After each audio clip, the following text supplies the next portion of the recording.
Assalamualaikum warahmatullahi wabarakatuh. Selamat pagi, salam sejahtera bagi kita semua. Hari ini saya presentasikan salah satu tugas dari Brilliant Program Pendidikan BLDP 5 tahun 2021. Adapun judul presentasinya adalah How to be Great a Leader atau bagaimana membentuk seorang leader.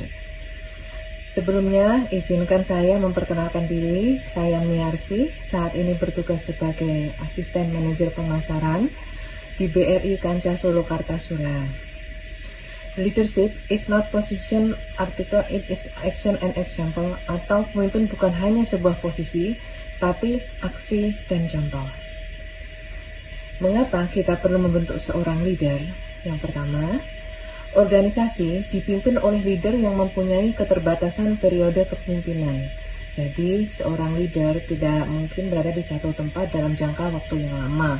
Ia pasti akan berpindah-pindah sesuai dengan tugasnya. Yang kedua, pengembangan karir pekerja merupakan penghargaan kepada pekerja. Yang ketiga, keberlanjutan organisasi ditentukan oleh proses pergantian leader. Yang keempat, organisasi butuh pekerja yang mempunyai integritas dan menguasai bidang kerjanya. Nah, dari keempat hal tersebut, yang menurut saya mengapa perlu membentuk seorang leader. Selanjutnya, untuk membentuk seorang leader, menurut saya perlu 5 langkah atau proses. Yang pertama yaitu melibatkan tim dalam visi atau tujuan atau target untuk mencapai kinerja terbaik. Yang kedua, mengenali potensi dalam tim dan kompetensi anggota tim. Yang ketiga, mengembangkan kemampuan pekerja untuk berkontribusi lebih optimal. Yang keempat, monitoring kinerja dan tugas mereka. Yang kelima, jadilah mentor dan coach yang baik. Dari kelima langkah tersebut, perlu saya jelaskan satu persatu.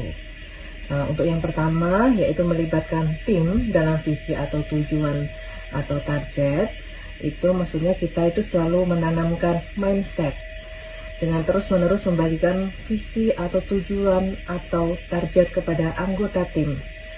Misalnya saat ini saya berada di ranah marketing. Tentunya target yang ingin dicapai oleh saya dan juga tim yaitu sesuai dengan KPI saat ini. Seperti contohnya average pinjaman PL, average dana, DPK, NPL, PBES, dan juga target-target yang lainnya. Nah, dari seluruh KPI tersebut, kita juga harus membuat namanya skala prioritas agar target-target tersebut dapat dicapai dengan lebih baik dan lebih cepat. Nah, sehingga visi dan misi dari tujuan tim kita itu bisa sama semuanya. Selain itu, tim merasa visi dan visi merupakan juga tanggung jawab mereka. Jadi bukan hanya tanggung jawab atasan, tapi juga tanggung jawab dari bawahan.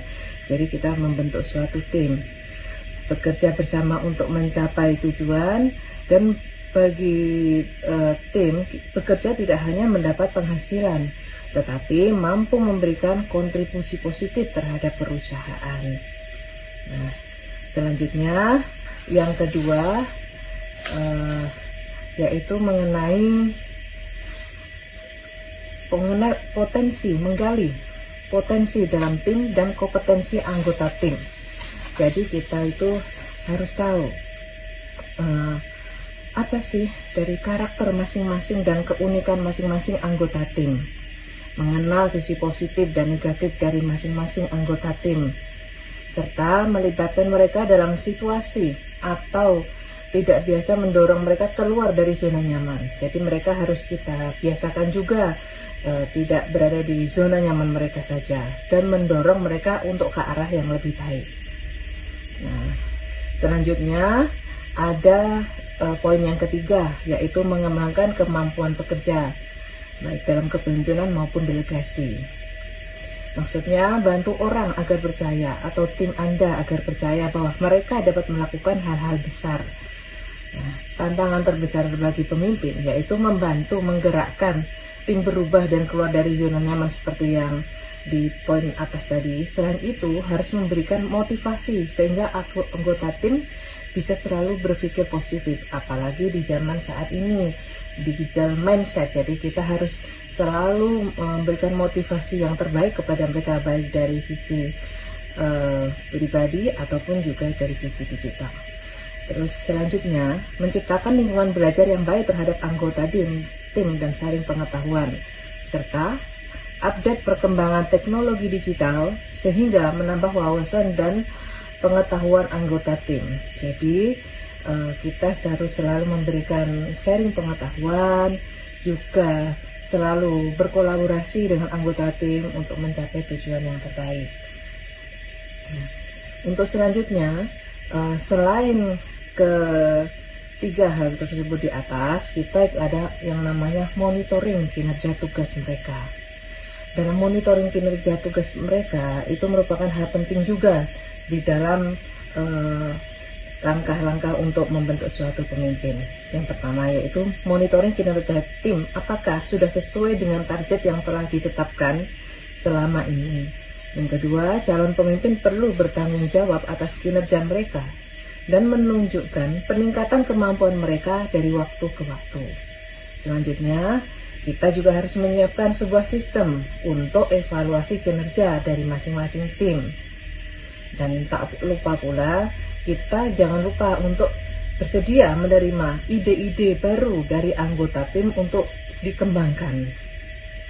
Nah, apabila dari anggota tim itu melampaui target dari bulanan, dari hasil yang sudah kita kasih evaluasi tadi dan mencapai target bulannya, dia itu bisa diberikan suatu penghargaan atau Best Employee of the Month, dan mereka juga harus memberikan testimoni untuk memotivasi pekerja yang lainnya.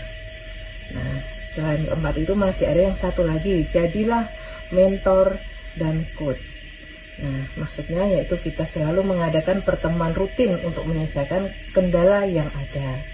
Selanjutnya, membuat jadwal rutin berdiskusi atau luangkan waktu setiap pagi minimal 5 menit untuk bicara 4 mata atau secara person dengan masing-masing anggota tim kita.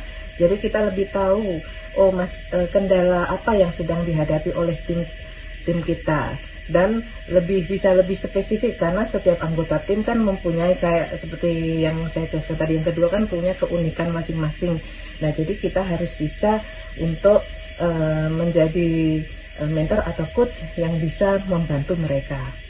Nah, selain itu juga kita anggota tim menyukai dengan pemimpin yang peduli. Jadi kita juga harus peduli dengan mereka. Nah, dari hal tersebut di atas, 5 hal tersebut di atas, mengapa kita perlu bentuk seorang leader?